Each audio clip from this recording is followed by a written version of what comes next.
Hello friends, welcome to Icy Skies.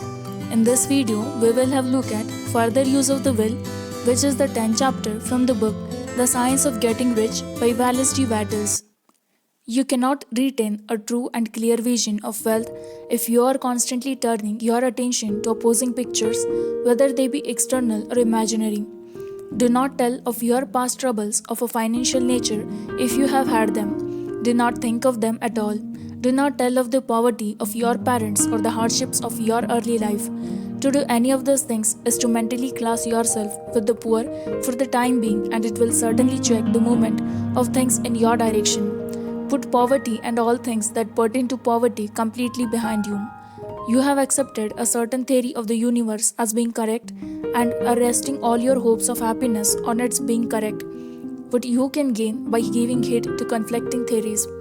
Do not read books which tell you that the world is soon coming to an end, and do not read the writing of muckrakers and pessimistic philosophers who tell you that it is going to the devil.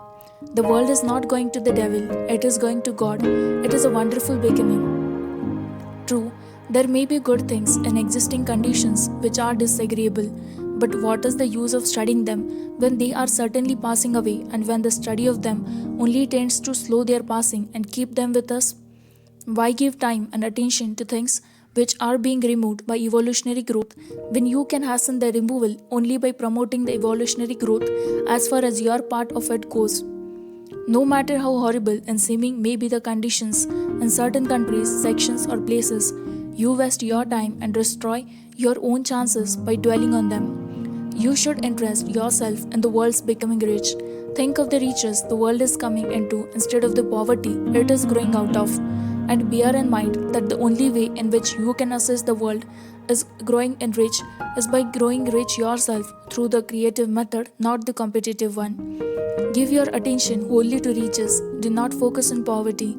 Whoever you think or speak of, those who are poor, think and speak of them as those who are becoming rich, as those who can be congratulated rather than pitied. Then they and others will catch the inspiration and begin to search for the way out.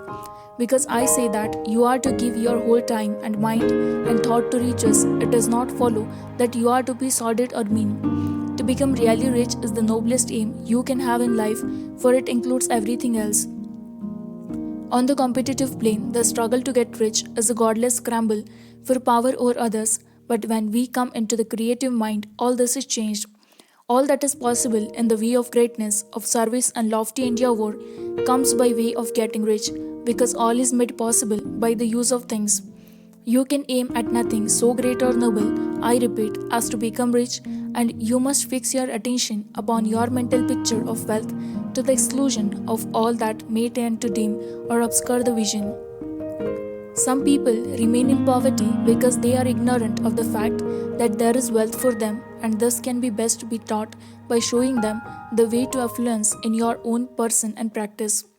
Others are poor because while they feel that there is a way out, they are too intellectually indolent to put forth the mental effort necessary to find the way and travel it. For this, the very best thing you can do is to arouse their desire by showing them the happiness that comes from being rightly rich. Others still are poor because, while they have some notion of science, they have become so swamped and lost in the maze of theories that they do not know which road to take. Then try a mixture of many systems and fail in all. For this again, the very best thing to do is to show the right way in your own person and practice. An ounce of doing things is worth a pound of theorizing. The very best thing you can do for the whole world is to make the most of yourself. You can serve God and humanity in no more effective way than by getting rich, that is, if you get rich by creative method and not by the competitive one. Another thing, we assert that this book gives in detail the principle of the science of getting rich, and if that is true, you do not need to read any other book upon the subject.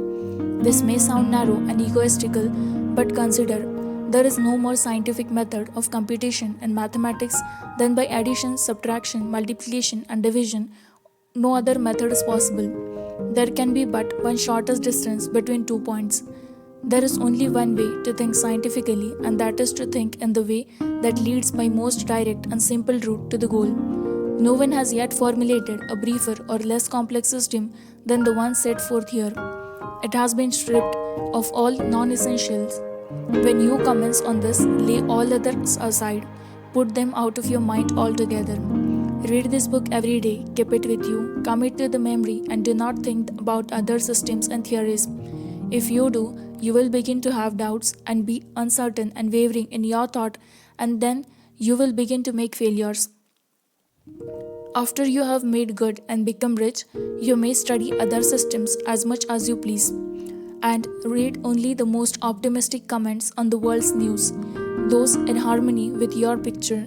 Also, do not dabble in theosophy, spiritualism, or candid studies. Perhaps the dead still live or near, but if they are, let them alone, mind your own business. Wherever the spirits of the dead may be, they have their own work to do, and we have no right to interfere with them. We cannot help them, and it is very doubtful whether they can help us or whether we have any right to trespass upon their time if they can. Let the dead and the hereafter alone and solve your own problem. Get rich. If you begin to mix with the occult, you will start mental cross currents which will surely bring your hopes to shipwreck. Now, thus, and the preceding chapters have brought us to the following statement of the basic facts. There is a thinking stuff from which all things are made and which, in its original state, permeates, penetrates, and fills the interspaces of the universe. A thought in this substance produces the thing that is imagined by the thought. A person can form things in his thoughts, and by impressing his thought upon formless substance, can cause the thing he thinks about to be created. In order to do this, a person must pass from the competitive to the creative mind.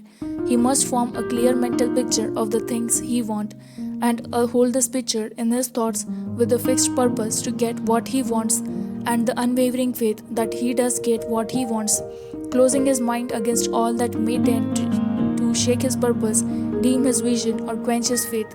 And in addition to all this, we shall now see that he must live and act in a certain way. Thank you friends for watching this video and listening to us carefully. Do subscribe to our channel YG Skies as we keep trying to reach out to you every single time we upload video on this channel. We keep bringing more and more informative and motivational stuff to you through our videos. So do subscribe to YG Skies and don't forget to press the bell icon.